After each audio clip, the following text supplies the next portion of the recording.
I'm Carys And I'm Ben Hurst, and you're listening to Over the Top, Under the Radar. A weekly look at the stories in the news being overreported and the ones going completely under the radar and not being talked about enough.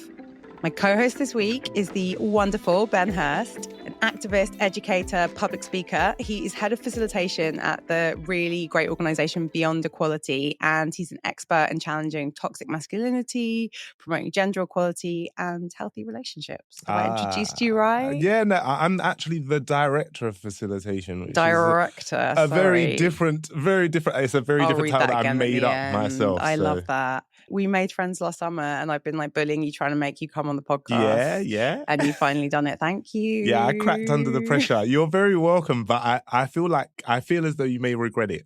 Because I don't think I will. I am not super media literate. So we will see. I'm sure it'll be fun. I'm I mean, sure it's going to be a true. good podcast. It just gonna might be not be great. on brand with the theme of the podcast. So we'll see. It will be good. It's going to be great. We've got a lot to discuss. I'm happy to get into it. It does mean we've got a slightly different format because Ben did not pick two. So I've picked 4 stories. Yeah. 2 that I think have gone over the top and 2 that's gone under the radar. And Ben, you're just gonna vibe and tell me what you think. Yeah, you're gonna okay, react. cool. I love it. How did you end up working at Beyond Equality? Like, how did you end up doing what you do? I actually originally was going to be a pastor. That was like what I decided I was going to do with my life. So I studied theology at seminary, like Bible college, university, and I did 2.5 years of my degree, and then I got kicked out because I had sex, which you're not supposed to do at Bible college. And so then, yeah, it was a time. It was a time. So wait, how did they find out? The young lady that I was in a relationship with at the time spoke to someone about it, and then they spoke to someone. It was like heard it through the grapevine. Someone kind of, snitched. yeah. No, you don't want to call them a snitch, but yeah, it was a chatty patty situation. And so I came out, and I didn't really know what I was going to do, but I knew I wanted to work with young people, so I got a job as a cover teacher. 2 of my sisters are teachers, and they were like, "You'll love it. Just go in hard and it will be fine." So then I spent like 2 years bullying kids in school, basically. The staff room's a really dark place, and it's a weird environment. So I did that for a little bit. And then I got a job teaching sex ed in schools around South London, which was cool. Yeah, South London. Okay. Shout out South. And then we love it. Part of that job was to develop a boys project about becoming a good man. So I don't really like reading that much, but I watched a bunch of videos and watched some documentaries and stuff and started researching, and then realized I didn't really know what I was talking about. And so when I was looking for other organizations that were doing stuff in the UK, it was loads of people, this is going back 10 years, so it was loads of people talking about like taking boys into the woods and teaching them to chop down trees and reconnect with like primal masculinity and stuff, which is cool, just not really my vibe. I grew up with sisters, do you know what I mean? So I was playing with hand-me-down Barbies, and so then I found the organization I work for now, and I just sent them an email like, "Can you share some resources?" And they said if I came to the training, I could have all of the resources for free. So I went to the training, and then I never left. I think it was the first time I'd ever had the conversation and felt like it was relevant to me or made sense. And so I felt pretty passionate about letting other people access that same conversation. So I've been doing that now for 10 years. 10 years. Is that even possible? That's crazy, isn't it? I know. When you're literally a baby, you're like 21. How have you been doing that for 10 years? I've been doing it since I was 11. Since you're a child. Yeah, and I mean, I guess we'll talk about it. And if you are a Patreon supporter, you're going to get a bonus episode with Ben where we'll talk more about this. But yeah, I guess you're working on something that's kind of blown up, right? And become much more part of the mainstream media conversation. Yeah. We've moved into the zeitgeist. We're part of the cycle now. For a long time, it felt like with this work, you're just banging your head against a brick wall. Do you know what I mean? Like trying to convince people that it's important. And then there was a lot of campaigning around like the it's okay not to be okay stuff and loads of men's mental health stuff, which helped a lot. But I think the tipping point was really adolescence. I think anytime you scare people, they're like, I was going to say, was adolescence like a breakthrough moment where people were just like, oh no, this actually matters? Yeah, all of the parents were like, what the hell is going on? Like, what are our kids doing on their laptops, on their phones? And so the manosphere has been a big conversation over the last couple of years. But I always say with the manosphere, better to talk about the ideas and the ideologies that underpin it than about the individuals. Because I think we where we got it wrong was like we spotlighted these particular people who are like obviously Andrew problematic. Tate's. Yeah.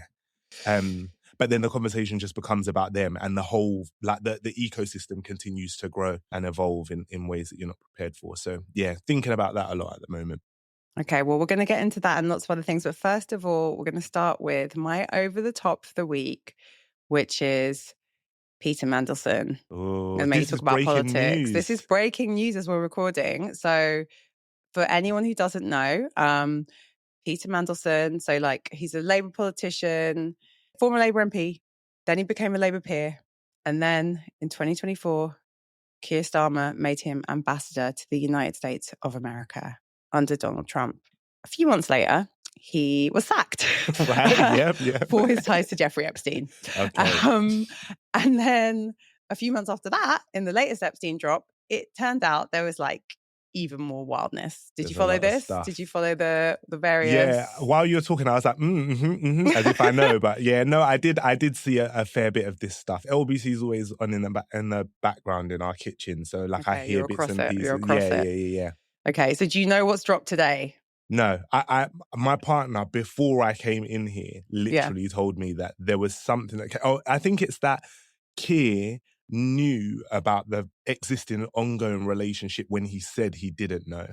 Yes. And there's receipts that have been dropped. Yeah. So basically, he got given this job in 2024. And like, to be clear, if you're so ambassadors are sometimes civil servants, sometimes they're high profile people, but like he got given this job and there were some journalists who already have been saying like, This guy might be a man's got some weirdo. ties to Jeffrey Epstein. I think it was the Okay. Financial Times journalist in particular. So we've had a lot of chapters to this drama.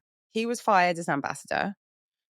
Then in like the last round of Epstein papers, we got some pretty bad stuff that like not only was he incredibly close to Jeffrey Epstein, but according to the Epstein files, so Mandelson has not said he did this is alleged, he was leaking confidential information to Epstein. So there are copies of emails where Mandelson's like hitting forward on like confidential business stuff, one of which is like related to like a banking bailout. So he's sending his friend who works in finance like little insider tips. So like the sort of he knew Epstein like gets a lot worse. And then key moment at PMQs, Keir Starmer gets asked like, you know, you got an intelligence briefing before you gave this guy a job. Like MI5, MI6 gave you a briefing. Like, did it mention his links to the paedophile Jeffrey Epstein? And Keir utters 3 words that will probably, you know, go down in history. Yes, I did. Yes, I did.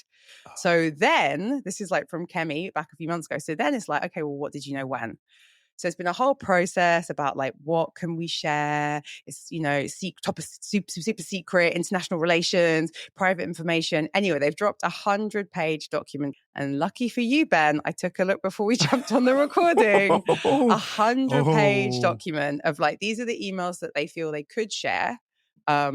With like exactly, so now we know like a bit more about like exactly what Keir Starmer knew when. Nah. And like, if you're listening to this is not good. Strap yourself in. So like, oh no, it's a 100-page document. It's an over the top just because as we're recording, I know that like the next few days are going to be all about this thing. It's going to be ridiculous. But there's a couple of things I think that the media should be focusing on. And I'm going to talk to you about them. Okay. So like, I love the way that you talk about this, by the way. I feel like I'm watching like Desperate Housewives or something. Well, for me, I guess this is my Real Housewives of Westminster. This is the tea. Because also it is tea. It's genuinely wild. Yeah, this is stuff. crazy. Yeah, strap yourself in. We've only just begun. So this 100-page drop comes out. They deliberately time it so that it's after PMQs. Keir has his normal PMQs with Kemi, and then a 100-page document gets uploaded to the internet, and another minister, not Keir, stands up in Parliament and talks about it. So here's the things you need to know. So like, Keir gets a very detailed briefing about Mandelson and the possible issues. Epstein's one of them, right? Like links to Jeffrey Epstein, particularly close relationship. The other thing that came out in this is like he's meant to have stayed in Epstein's house while Epstein was in prison. And then he was a founding citizen. You know, while Ghislaine, Epstein was in prison. Yeah, while he was in jail. Whoa. The first time. Okay, right. But, you know, because that makes it all right. And then that time's he okay. he also agreed to be a founding citizen of, you know, Ghislaine Maxwell. So he was going to be a founding citizen of like an ocean charity she was setting up. It's really unclear. But so like deep ties. Yeah, there's money and family friendship and friendship involved, staying in houses. Okay, it gets better. That was one of the things that the intelligence flagged. The other things were his lobbying company, Global Counsel. So like Peter Mandelson set up a lobbying company with another of his advisors. It was valued at £30 million a couple of years ago. And its clients include Shell, JP Morgan, Palantir, the like sketchy tech company that's got loads of NHS contracts, Sheen. He also had ties to various... Just a list of trash. A list of the baddies. Yeah, a list of the baddies. So he worked for all of them. So they raised that as a small issue. And he also had a lot of ties to Russia and China, including being on the board of a Russian conglomerate after the annexation of Crimea. What do you mean he had a lot of ties to Russia? Are they arresting people for this right now? Just business links, just relationships. So this is like, it's pretty bad. It gets even better or worse. So he gets appointed, formally he gets appointed, in 2024, he gets fired. So he gets a fixed term contract. This is an important detail. He gets a fixed term contract, base salary of 157K. He gets an overseas allowance, which I'm still not clear what that is, of 180K. Mm-hmm. He gets his docs. He signs his contract. 7 months in. Sorry, I'm bad at numbers. Give me the fixed contract. So his salary, his base salary is 157K. Yeah, and then the overseas. The overseas allowance. I don't know if that's to get a house or something, but that's 180K. So it's a good job. It's a good gig. It's getting paper. It's a good gig. He's getting paper. Doesn't need paper because he's already got a lobbying company. Yeah, he's got the bread, but this gets worse. Okay, so he gets his contract. 7 months in, he gets fired because of a previous Epstein dump. Yeah, the first one. He gets fired. Right. So this is important information. He gets fired. Mm-hmm. At this point, he lawyers up and asks for a severance payment. Do you want to guess how much he asked for, Ben? £547,000. He says, okay, you're going to fire me. I'm going to need more than £500,000. £547,000. He's like, you need to pay me out for my whole 4-year contract. Wowzers. Okay. The government gave him £75,000. Right. So that's one of the big things that's come out today, that he got fired and then he got paid 75K. Severance. Yeah, severance. Yeah. But he got fired. I just think this is psychotic. Because I think the big issue here, is that you received the brief. On receiving the brief, you weren't how does this work? How does this brief and stuff work? Do they just get this information and assume that nobody's ever going to find out? So this 100-page document, they had to put in the public domain. Right. So they've dropped but they've done it deliberately. So it's after PMQs. So Kemi can't ask about it. It's a 100-page document, which we can link to it in the show notes. People are not going through 100 pages. It's a lot. So journalists are combing through it now, and they're going to pick stuff up. When the minister appeared in Parliament, he said he kind of tried to spin it as we did well. He was like, Mandelson asked for a really big settlement and we only paid him a fifth of what he asked for. But you didn't have to pay him anything. But you paid exactly this point. So I think the thing that we have to focus on, and I think it does come down to privilege, right? I think God give me the confidence of Peter Mandelson, who got fired. He got fired from a job after less than a year for his relationships to a paedophile, and my man rocks up and is like, pay me. He's like, guys, I'm going to need the rest of that money. I'm going to need £500,000. Shoot, man. It's kind of wild.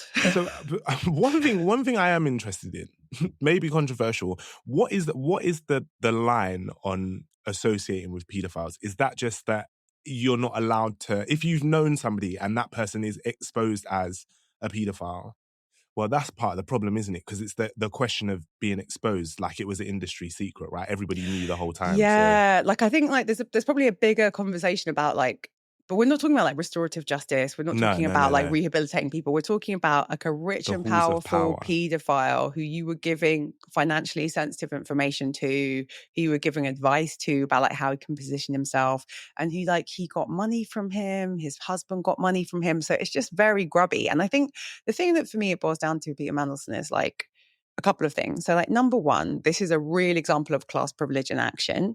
And I don't know how Peter Mandelson was raised, but this is what middle and upper class people can do that normal people can't. He hired an expensive lawyer, and the lawyer rocks up and is like, you're going to have to pay my client. And then the government panicked. I've read the email. There's an email saying they did well to pay him 75K. said Mark did well. I don't know who Mark is. Shout out to the civil servant Mark. My guy, you got to do better, my boy. You did it. It was like, Mark, you paid him 75k, which is like more than most people in the UK's annual salary. Yeah. He got paid for failing. And like, let us just remember. So he hires this lawyer, a King's Counsel specializing in employment law. Like, that's thousands of pounds already, like inaccessible to most people. And they say, we're going to need the full 4-year salary. And he says, you know, you've damaged my employability. This man's a multi-millionaire. Yeah. Like, he owns a multi-million-pound lobbying firm that's been working. Like, yeah, he co-founded it with someone else. He also did not declare his financial interest in that firm properly when he went to the House of Lords sidebar. So it's like, I just feel like this is really a story about the grift the rich people are on. Yeah, this is like having fixers, right? This is having fixers in the wings, having people that can sort situations out and can... You never really lose. Are there any consequences? Are there ever any consequences for anyone? I don't, because it feels like there's no consequences. It feels like people are just doing this stuff and like, worst case scenario, your family have to pretend that they're not talking to you anymore. But like, do you know what I mean? Like, everything just carries on as normal. Like, it's... Well, we'll see. Like, he's been brought in for questioning. Like, I do wonder though. I think like if you can afford the lawyers, I don't know that there are consequences. And like, if you can afford the lawyers, crazy, man. We've got 100 pages of information that says that you it's not even all of it. It's not even all of it. But I mean, so there has been one consequence. So his lobbying firm, Global Counsel, had to close down last month because he was meant to have, basically, the two people that set up, one was Peter Mandelson, another was a guy called Ben Prosser. And basically, Peter Mandelson got this government job. And so they were like, okay, you can't have shares in this company anymore. Like, you can't be lobbying and be in the government. The other guy, Ben Prosser, got offered a job, but they're like, you'll have to get rid of your shares. And he's like, nah, I'm good. I want the money. And they basically hadn't got through the process of like getting rid of the shares. Ben Prosser's then found in the Epstein file. So like, it just becomes a whole thing where the firm has to fold. So that is a consequence. Like, the lobbying firm no longer exists. But Peter Mandelson... It doesn't feel like one, does it? Because I feel that when things like that happen, people just rename the company and start again. Like they're just going to carry on, aren't they, really, ultimately? So it's not like the clients are like, we can't work with you anymore. Well, I think they kind of were like, we can't work with you anymore. Okay. But like I think that's why it folded, because people were like, well, Epstein, couldn't touch that. Okay. All right. So that is a consequence. That lobbying company is folded. Peter Mandelson, he hasn't been charged. The other consequence, which I just, when I heard this one, like, the thing that I just was like, today in Parliament, like, the thing they said was, well, you know, we paid him 75k and we really think that should go to a victims charity.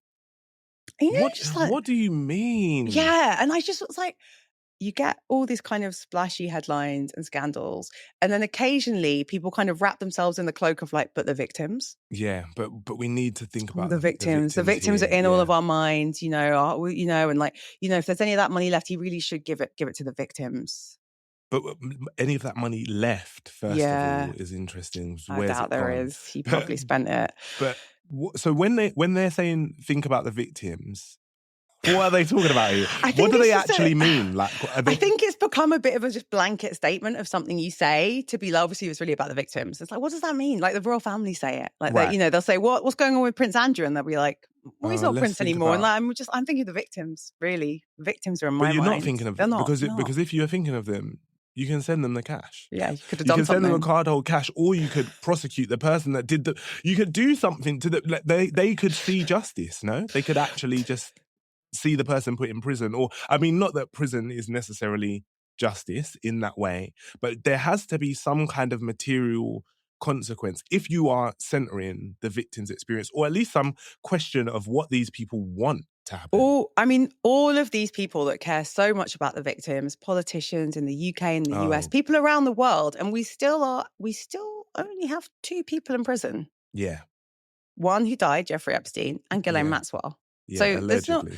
For all the care about the victims, it really has not translated into justice. But let's see, you know, we'll see. Maybe it'll play out. There's a kind of weird parallel here, because the first time Epstein went to prison, he cut a really good deal with the prosecutors. And so part of the reason that he was able to operate as he did for years afterwards is that he only went to prison for 1 count of soliciting a child prostitute, even though at that point they had a dossier of girls. This man was like running a sex ring. He was getting like young girls from Miami. And like the thing he was able to do is the thing that Mandelson's able to do. Lawyer up. get an expensive lawyer, turn up and threaten people and be like, my client should not do like jail time, like cut a deal. And like, there's just something that sticks in my throat about like, even on the way out, as the door's hitting on the way out, he's like, pay me. You are listening to the show ad-free thanks to our Patreon community. There are a few hundred people who support the podcast every month. They help to cover our production costs and keep the show going. This week, Kieran, Joseph, and Dan became supporters on Patreon. Thank you so much for joining the team and for your generosity. To make this show fully sustainable, we need about 83 more Patreon supporters. So if you've been thinking about signing up, now is the time. If you join us on Patreon, you'll get a bonus episode of the show every week. You get a behind-the-scenes newsletter and the chance to submit questions to our guests. You also get access to the Over-Under WhatsApp community, where the conversation continues between shows. You can join us for as little as £3 a month at patreon.com/overthetop/under-the-radar. My under the radar for the week is a study from King College London that came out in the last few days, looking at attitudes to gender among different generations. The headline finding from the study was that 31% of Gen Z men agree that a wife should always obey her husband, and 33% of Gen Z men say a husband should have the final word on important decisions. So just for a bit of context for people, you might have seen a bit of a headline from this. This was a 29-country survey with 23,000 people. So it's a big survey, but it is across lots of different countries. So the UK, America, Brazil, Australia, India. So it's looking across different ages, different cultures, attitudes to gender roles.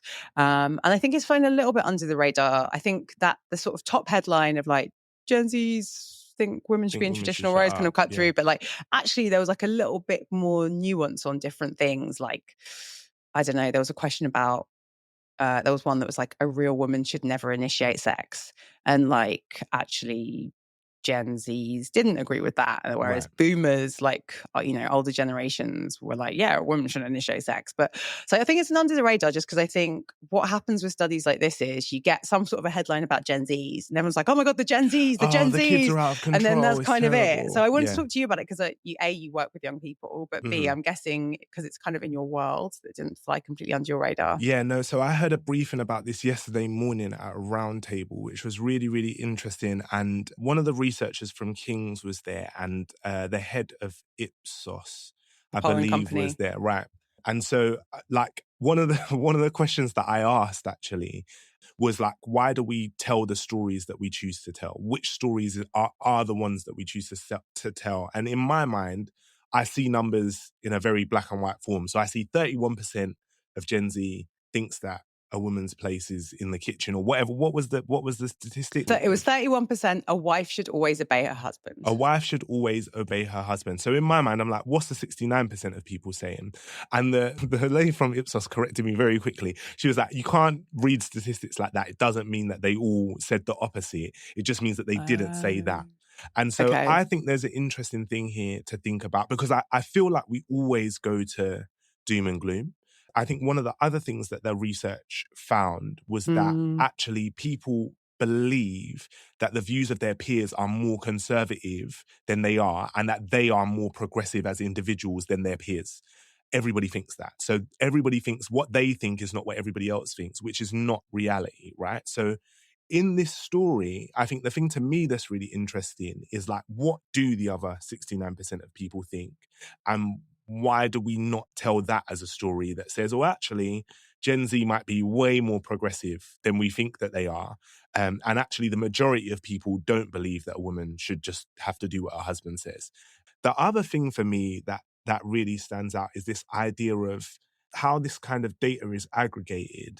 And I don't know the answer to this, but I'm curious about how people's views change as they age, right? So for Gen Z, most of us or most of them have not had loads of life experience. They're young. So they're 20s-ish and they think all of these things. But does that stuff change as they grow, as they mature, as they have more relationships, as they go through life, they get married, they have kids? Do their opinions about what the role of a wife is in the home change and shift with the way that culture evolves? That's a really good point. I've been led to believe, I guess, that people get more conservative as they get older, but I wonder how this data would match up with the data from 50 years ago when the boomers were filling out these same surveys. And I don't know how that works. That's a really good point. And there's a couple of things I want to pull out from the study to do with that. So like one is, as you say, like something's been pulled out for a headline. And I think at the moment it's really popular to have like headlines about Gen Zs. But one of the statements or the questions, which they broke down by country, not by age, was, I define myself as a feminist. And if you look at how many people in the UK, just to pick the UK, said, I define myself as a feminist, that was 37% were like yes, and 46% were like no. But that number, so 37% of people asked were like, I define myself as a feminist. But in 2019, that number was 35%. So like, actually, that's gone up. Like it's gone up. Good, yeah, but like, we didn't pick on that one. And sure, there is a big gender gap. So like 46% of women were like, I'm a feminist, and only 28% of men. But you're right. You sort of picked out the one that was like doom and gloom Gen Z. Whereas I think actually like it's a bit more of a mixed picture. And then, yeah, you're right. Like that idea, like Gen Zs are also younger. So their opinions are like evolving. I mean, but you obviously work with young people. Maybe you don't even work with Gen Zs. You're working with like Gen Alpha? Like Gen Alphas, yeah. I guess now. Yeah. Well, we work from like 12 up. So we're with kids, guys in university and with young people in workplaces as well. So we get a full kind of range of experiences. Do you think it's true that like younger people have got more conservative attitudes, or do you think it's more complicated than that? I think it's more complicated. I think that one thing that really is a complicating factor is the current political state of the country means that people feel much more emboldened to share opinions, and those opinions are a lot louder. So I think what is different is it looks and feels different when you're in the room having the conversation. But I imagine that the data would probably show something very similar in terms of trends. Like, for example, I know if we're talking about women's role in the home in a workshop, that there are still the majority of kids would be like, women can do whatever they want.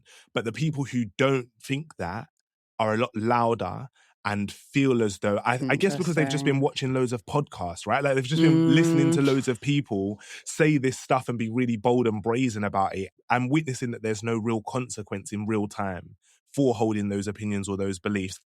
Also, when you're a teenager, you're leaning more heavily into risk-taking behavior. You're trying to differentiate from your caregivers. You don't want to think the same things as your parents, your teachers. You're looking for peer approval. So there's this whole soup of stuff that's happening that kind of moves them into a space where they're trying to antagonize. It takes a skillful approach to like be able to have that conversation with young people, but I don't think it's necessarily representative, right? You don't see any of that stuff. You just see the numbers. The headline number, so I don't know if it means that more of the young people think worse things than they did. I think that maybe it's just a very normal part of teenage young. Growth, of growing up into an adult, into a young adult. But I also think deeply problematic, and there is a problem there that a lot of these things and these ways of thinking and learning and growing have been normalized to be acceptable, and maybe that's the point where we're at, where it's getting a bit tricky. Do you want an over the top or an under the radar? Give me an over the top. Okay, my over the top for this week is the Supreme Leader of Iran. Okay. Do you want to hear more? I'm desperate to hear more. Okay, so the leader of Iran, the Supreme Leader, was obviously famously killed by Donald Trump and Benjamin Netanyahu. Are you going to tell me he's alive? No, he's not alive. He's not alive, but there is a new Supreme Leader this week. So there's been there's been loads of media attention. This is why I think it's been over the top. Khomeini, who's the previous Supreme Leader, the Ayatollah, was killed by the US and Israel. And this week, a new Supreme Leader, also Khomeini, in fact, the old Supreme Leader's son, has been announced. So here's why I think it's over the top. We're getting loads of coverage about Khomeini, about his bio. It's like when there's like a new pope or a new someone, everyone's like, he's 56. He got injured during the airstrikes. It's all like, let's find out about this new guy. And it is relevant that his father, mother, wife, and other relatives were killed at the airstrike on the 28th of February. So I'm not saying that we don't need to know about the Supreme Leader. It's, we should know about all world leaders and what they're about. But I think there's something that we're missing by focusing in on the supreme leader. And I don't know if you've seen any of the Donald Trump videos, but like he's really been out in full force over the last week of like saying he wants to choose the new supreme leader and saying like, yeah, you know, the guy I wanted to do it, he got killed. We bombed them all. Like everyone's dead. So it's just like peak Donald Trump nonsense. Yeah, we want to establish the new order. Yeah. And again, like saying the quiet bit out loud of like, well, I want to pick the leader. I picked the leader in Venezuela. And you're like, okay, my guy, it's not how it works. Brother. Yeah. No, that's not. Please, let's not. So, okay, the reason I think it's over the top is, and it kind of relates to like another phrase that we're hearing a lot about Iran, which is like regime change. All the Wahala kicked off in Iran, US and America attacked Iran, killed the supreme leader, killed the Ayatollah. And Donald Trump was like, yeah, we're doing regime change. It's like, we're going to change that regime. And I think in a lot of people's heads, regime change, people think Saddam Hussein, maybe they think Gaddafi. And there's like quite an important difference between Iran and like these other countries. In the case of Iraq, in the case of Libya, regime change was possible because the regime was like a dictator. It was basically one man. Like he had people around him, like Saddam Hussein had people around him, Gaddafi had people around him, but the regime was basically one guy that was the dictator. So when you kill them, you kind of kill the regime. That is really not the case in Iran. And like, I want to think that Americans know this, but sometimes when Donald Trump speaks, like, I wonder. So like, Iran wasn't a dictatorship led by Khomeini, like one dictator. The current Iranian regime came about in 1979 when there was a religious revolution that got rid of like the Shah, who was effectively like the king of Iran, who was like mega corrupt, really close with the Americans, was basically in power because of a British-American coup back in the 50s. So like we got rid of a king in Iran. It was replaced with this like Islamic revolution. And that's how we got the Ayatollah. The problem with talking about regime change in the context of Iran is it's not just one guy. Like there's a whole like religious order of clerics. There's a revolutionary guards. There's like a parliamentary system with elections. So like you really can't just kill one guy or even 10 or 20 guys in Iran and like get rid of the regime. And I feel like focusing in on the Ayatollah, focusing in on these like single people really misses that fact. And I think the other thing that we're not getting when we're getting all this chat about, you know, new Ayatollah, new supreme leader, is that like in many ways, the regime in Iran is like very much geared up for conflict with the West. As I said, it came about in a like revolution in 1979, which was really in reaction to this like corrupt leader, the Shah, that everyone felt was a US puppet. He was westernizing the country. He used to have like, you know, like French food flown in for his parties. Right. Like he was kind of like the stereotype of like a corrupt monarch. He gets rid of with this like hyper-religious order that is really anti-Western. And so like one thing this regime knows about is like planning to like fuck up the West shit. Resist, yeah. Which is what we're seeing. Like the Strait of Hormuz, that like tiny bit of water where it turns out most oil and gas needs to come through for us to be able to access it. They blocked that. They're like, you're not having that. Yeah, they're like, no, we're just going to blow up your ships if you try and come through and you're not be able to get them through. We've seen the oil price skyrocket. We're seeing like chaos throughout the region. They launched attacks like on basically every Middle Eastern state that they felt had been complicit in their attack, which is why you're seeing all the drama in Dubai, Qatar, everywhere.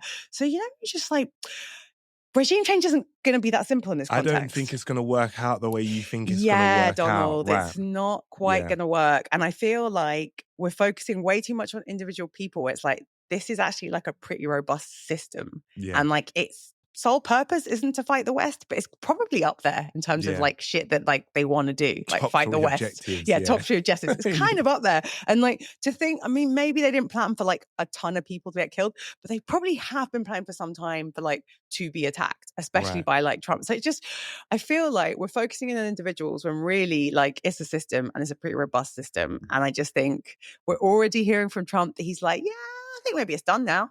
Yeah, he's like, it's going to be done in like 3 days. So don't worry about it. Pretty much done. And like, we know what that actually means is like, he's going to lose energy and just be like, I'm peace. But like, there won't have been a regime change. He'll just be like, oh, the oil prices are high. And what happens as a result of no regime change? What's the next help? Well, okay. I think a couple of things. I mean, I do not know, I'm not an expert, but I would say there's a couple of things. So like, number one, massively destabilized oil price, global situation, which we've seen.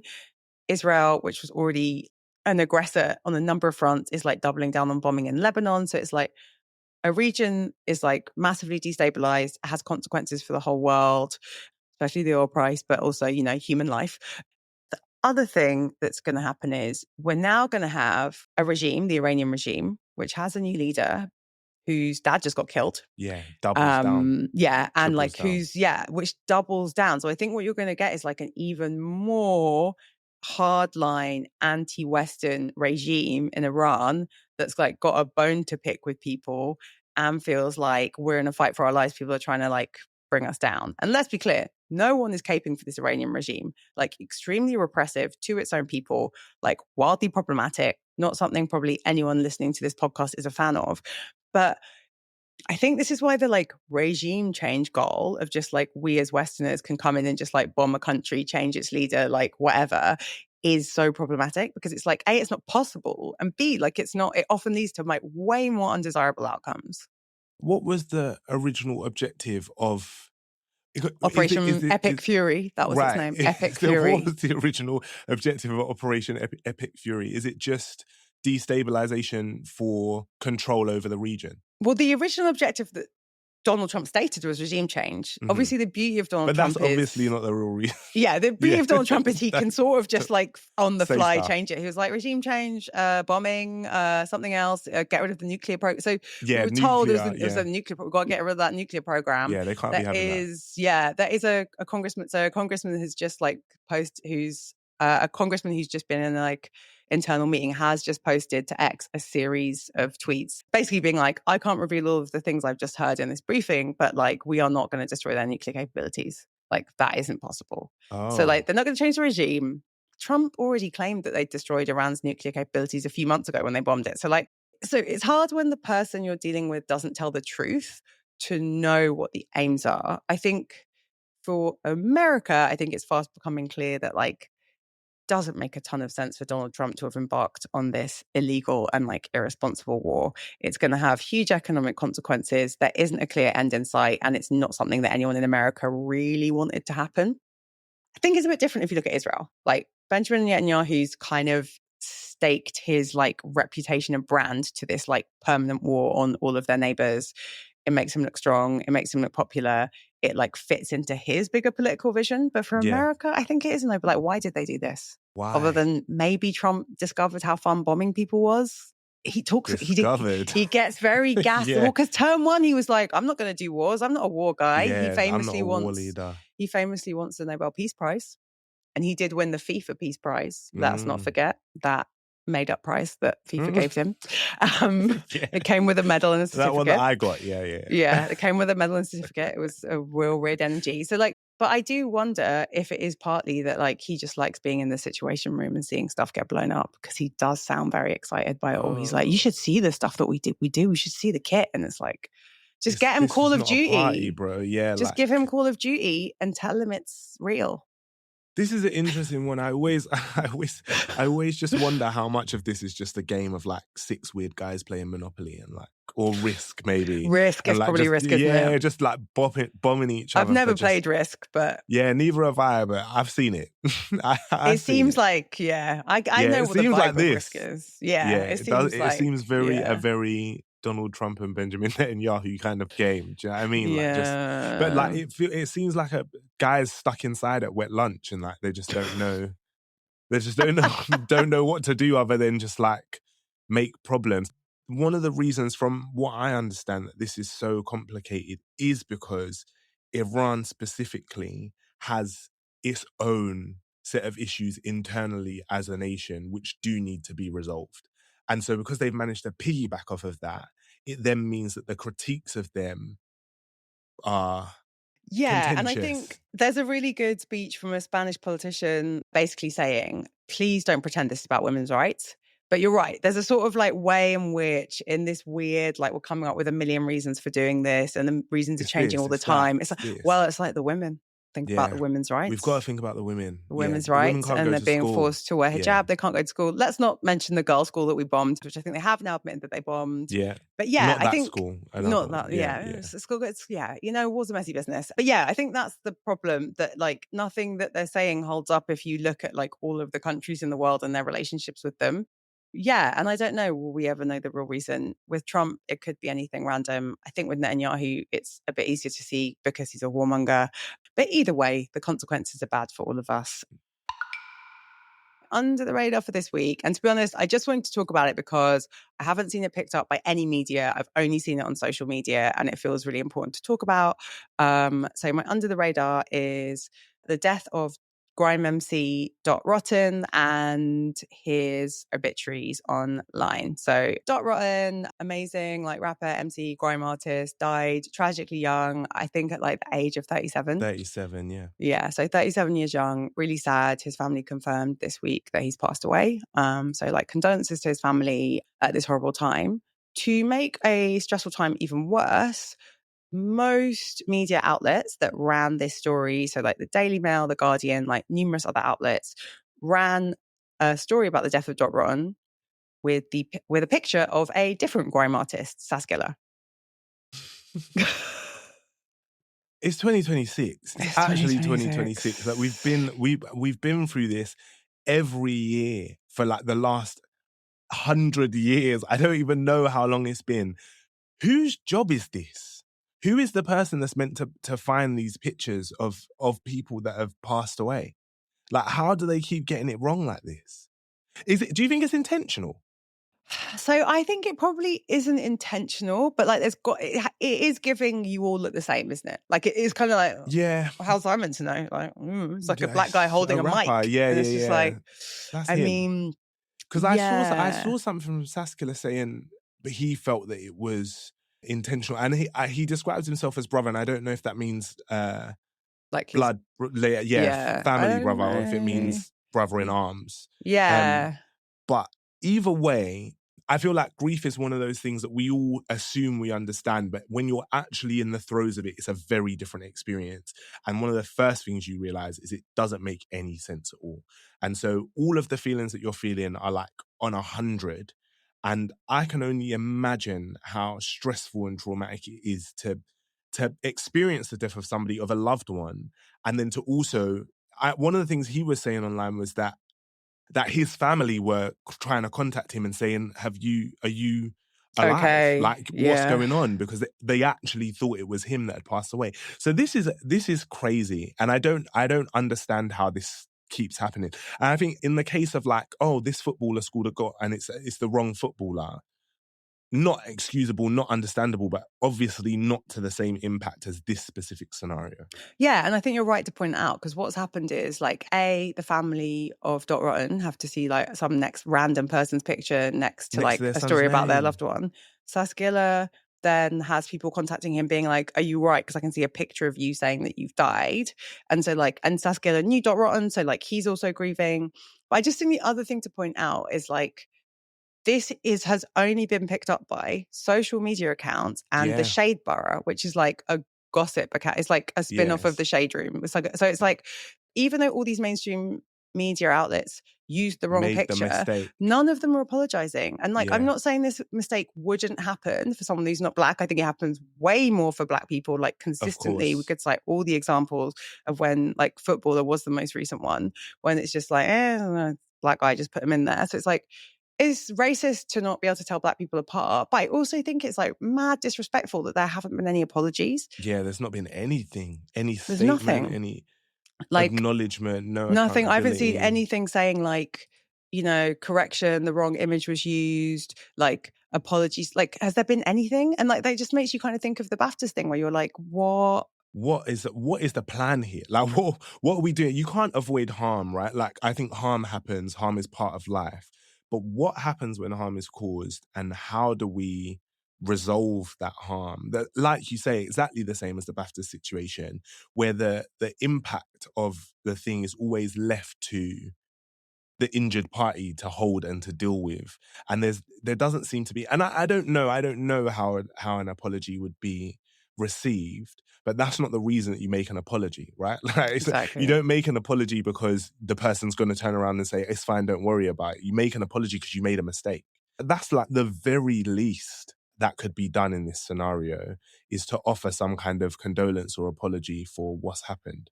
And actually, okay, I'm looking up. So The Guardian have posted a line saying, this article was amended on the 9th of March. On first publication, it was mistakenly accompanied by a photograph of another musician, Hassan Matthews, known professionally as Saskilla. The Guardian apologizes to Mr. Matthews and to the family and friends of Dot Rotten. So they weren't blood brothers. But the apology needs to be made. But as from what I could tell, it was partly because Saskilla had screenshotted everything and was like, I'm going to sue you.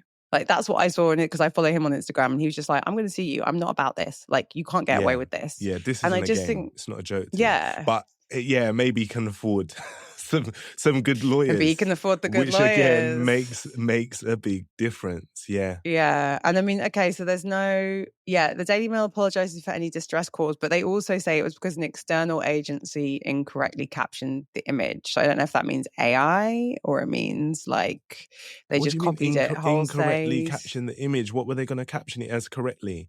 Another random musician performing. Like, it wasn't the right person. Yeah, and it's like, can you imagine it happening with a white artist?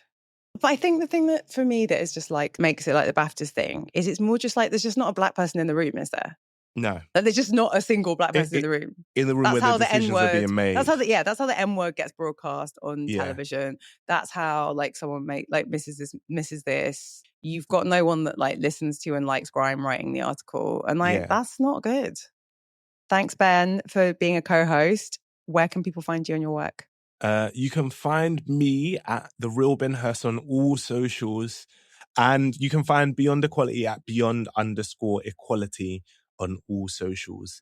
And if you search it and there's weird stuff that comes up, it's normally the one with the purple background and the white B. But find us, drop us a message. We love it. Thank you for listening. If you want to hear more from Ben, the wonderful Ben, you can sign up to support the show on Patreon. Go to patreon.com/overthetop under the radar and you'll get a bonus episode with Ben. What more could you want?